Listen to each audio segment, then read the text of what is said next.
দুনিয়ার মোহ বা লোভ ত্যাগের কিছু অংশ। এই শিরোনামে বাস্তবতার সহিত সংক্ষিপ্ত টাইমে কিছু কথা আপনাদের সামনে তুলে ধরব।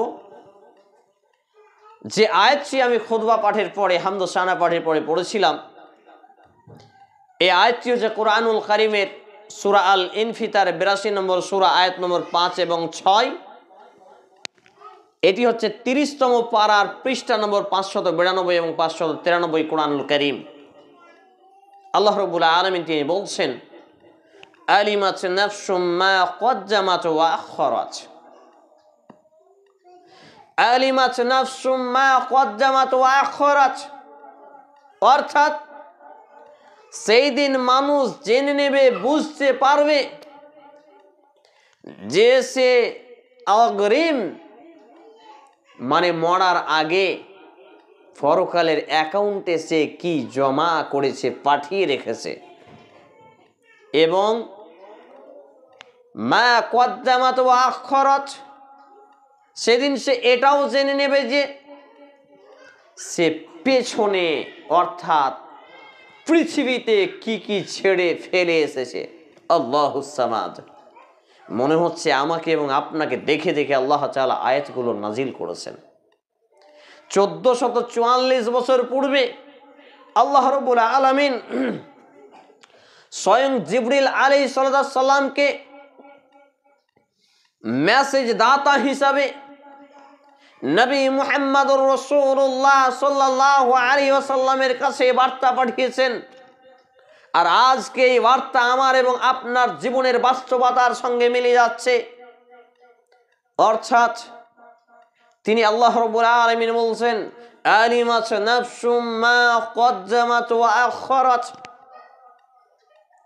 মানুষ সেদিন অবশ্যই জানতে পারবে, জেনে যাবে সে অগ্রিম তার অ্যাকাউন্টে কি ব্যাংক ব্যালেন্স জমা করে রেখেছে।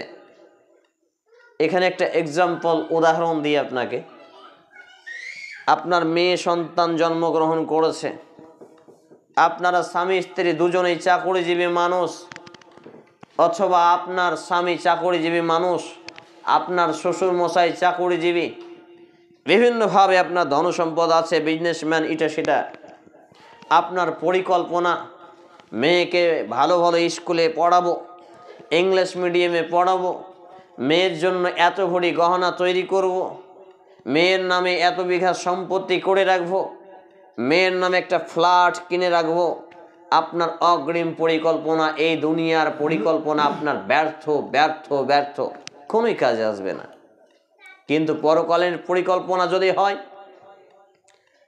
যে আমি যদি মারা যাই, আমার পরকালের অ্যাকাউন্টটাতে আমি কি কি পাঠালাম, যদি দিনে এবং রাতে 5 ওয়াক্ত নামাজই না পাঠাতে পারি, যদি দৈনিকভাবে অল্প হলেও মাথা কিছু 1 টাকা 2 টাকা করে ডোনেশন দান করতে না পারি, সাদাকা করতে না পারি, যদি আমি সাপ্তাহিক, মাসিক এবং বাৎসরিকভাবে সিয়াম তথা এই রোজাগুলো যাতে আমি পাঠিয়ে না যেতে পারি, জাকাত, হজ সহ বিভিন্ন ভালো কাজ, সাদাকা, দোয়া, তাসবিহ, তাহলিল, কোরআন ইত্যাদি আমলে সালেহগুলো যদি আমি পাঠিয়ে না রাখতে পারি, তাহলে আমার পরিণতি কি হবে, কিংবা আমি কি কি পাঠালাম এই নিয়ে যদি পরিকল্পনা করি, তাহলে এই পরিকল্পনা মূলত আমাকে এবং আপনাকে সফলতার চূড়ান্ত শিখরে পৌঁছে দেবে ইনশাআল্লাহ।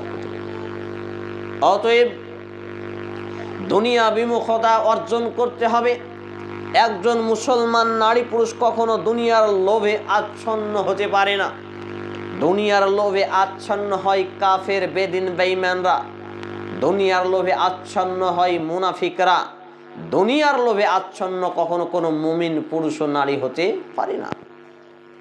দুনিয়ার লোভ করাই ভুল, দুনিয়ার লোভ